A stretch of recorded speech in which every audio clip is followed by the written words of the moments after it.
Alright, welcome back. It's a graceful recovery as far as our markets are concerned. Take a look at DLF, 719, 6% up. The realty index is on a roll. Yes, 4.5% up for the realty index. That can bounce? I don't know. This could be value buying also. You know, just when some of these realty stocks got bashed out 35 to 40, even 50%, sometimes this market will always give you an opportunity to really pick and choose. The other space which is looking decent today is the capital goods space, and that would be our focus going forward. We'll take the L&T story forward, what it means for the sector. This was the poster boy of 2007. Daljit S. Kohli joins us, head of PCG Group, that's a private client group of MK Shares and Stockbrokers, joins us live in our Mumbai studio. Daljit, let's take the L&T story slightly forward. Do you think the way market reacted yesterday, it was more like a harsh reaction? 200 crores, all right, that's a hit. That's going to change your Q4 earnings, but that's not going to change your earnings as far as FY09 is concerned, FY10 is concerned. Yes, absolutely right, that the amount per se has not much impact, but the market has perhaps reacted over on that. But the thing is that if you see, it gives a indication towards the corporate governance issue, towards the reason why this kind of thing has come in. So why corporate governance? I mean, all they've done is they've said that, look, a subsidiary where we made commodity gain, we would be having losses. And I think that's normal business practice. You hedge and you make losses, you make gains. I mean, corporate governance is brilliant here because they informed the markets well before markets discovered it. Absolutely right. See, the thing is that in case of this company, if you are saying this is a hedge position, then you are a user of commodities, and commodity prices have gone up in the past few months. We've seen they've been only rising. So when the commodity prices have been rising, and if you were taking a hedge position, it means you were long on that. So the chances of making a loss are very, very remote. Now when you're making a loss, that means there is something else. Either there was some kind of short positions taken or something else. So we need to get some clarity on that. Of course, and L&T is a very respected company in terms of corporate governance, and there are no issues on that.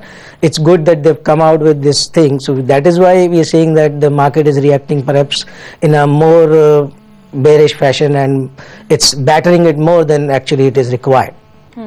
Daljit, I want to just talk about your report and the fact that your price target remains at 1700 rupees plus from the current. So 4381, I believe, is the price target there.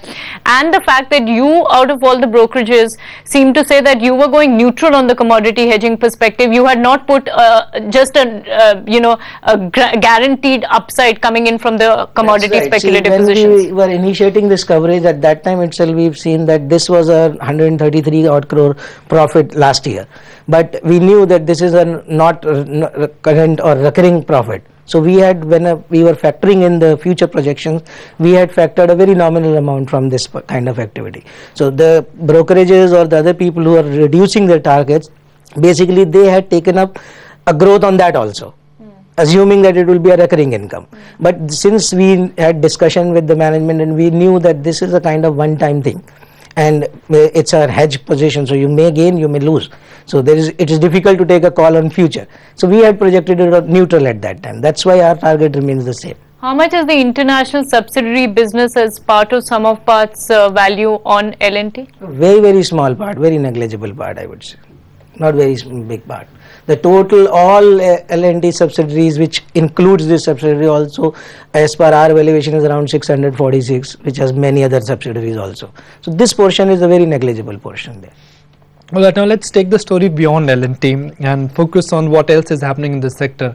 Do you think somewhere the sector is getting, one would say it's really getting back to realistic levels? You know, it went to P multiples of 30, 35, you know, construction, which is a simple EBITDA story, was turning out to be more like a sum of parts. So you buy L&T because they've got an infotech company, you buy Punj Load because they've got store stake when it comes to a port.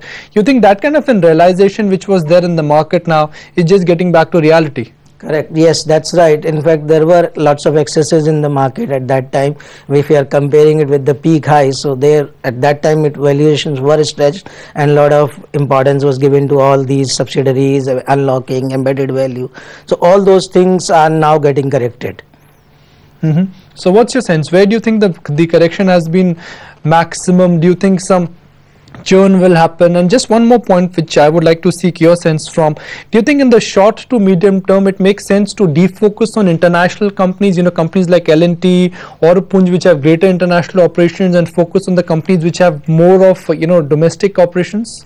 That's right. See, actually, if we are saying capital goods as a sector we feel are bullish, that's basically a quasi play on Indian economy.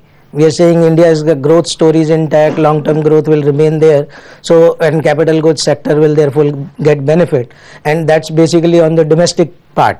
So we should be more focused on this in the medium to short term kind of thing. Diljit, I'm going to talk about the input cost pressures which is coming into the space. It's going to be a huge amount because you have company managements also indicating this is the trend.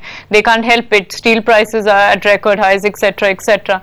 How is the ability to manage these costs at this point? Most of these companies work on cost plus basis, so they normally tend to get passed on to them. So that will not be a much pressure on the margins. We don't see in the next few months any big pressure coming up on the margin because most of that is already built into the cost kind of thing. So it's cost plus structure.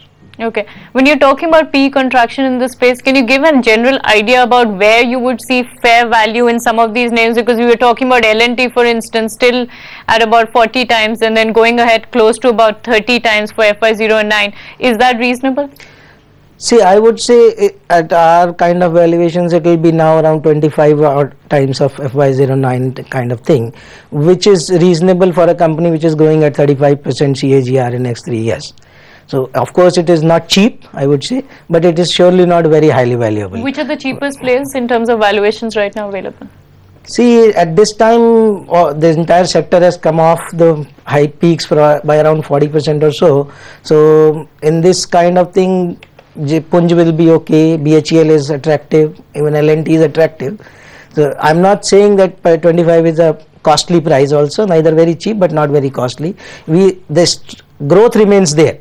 There's clear visibility is there for the growth. So when that is there, and then you should be prepared to give slightly higher P's. What about the pure construction companies, Simplex, Nagarjuna, I beg your pardon, sorry for that again. IVRCL, is that pure construction play looking interesting? Yes, in fact, this budget has given a lot of impetus to these kind of companies. It has opened opportunities for them, lot of emphasis on agriculture, on rural development, on more allocations on these areas. So it's opening up more opportunities, and these players will continue. Now the thing would be, basically in all these companies the corporate governance will be given more importance now. Any slight amount, because we are in a very negative sentiment in the market is down at the lowest kind of thing, so any kind of negative news, anything which is even slightest negative will have a very major impact. That was what we have seen in case of JP, in case of Punj, in case of L&T yesterday. So all these things do have an impact there. All right, Diljit, wonderful discussion, and hope to see more of you on NDTV going forward. Let's take that break. We are trading, and we are trading in and around 16,000, but the bottom line here is that we are outperforming the region. When Asia is mixed, we are looking green and healthy.